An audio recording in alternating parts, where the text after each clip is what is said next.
Hello everyone and welcome back to another video. In today's video I'm going to show you how to enable 60 FPS upload on TikTok mobile. So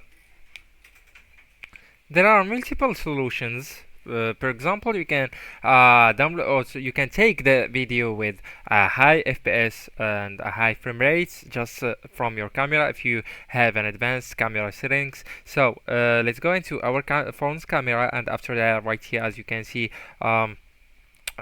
when I go into the video, all right here I have these the 10 80 30 FPS. So by going on into this option, this is the 60 frame rates FPS from me for my phone, and I can take a video just by that option on my camera, and I will post it on TikTok, and it will be taken by default on 60 FPS.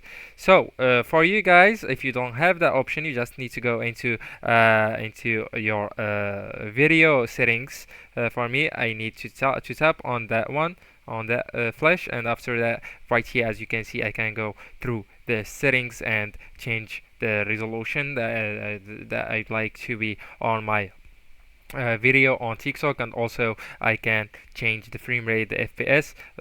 Yeah, that's exactly. I don't have my phone doesn't support the 60 FPS. So for you guys, you can find that option right here and apply it on your phone, and then you can upload your video that you took on TikTok on 60 FPS, and it will be accepted. Anyways, guys, that's the video. Don't forget to like, subscribe, and share that video with your beloved ones. And thank you so much for watching.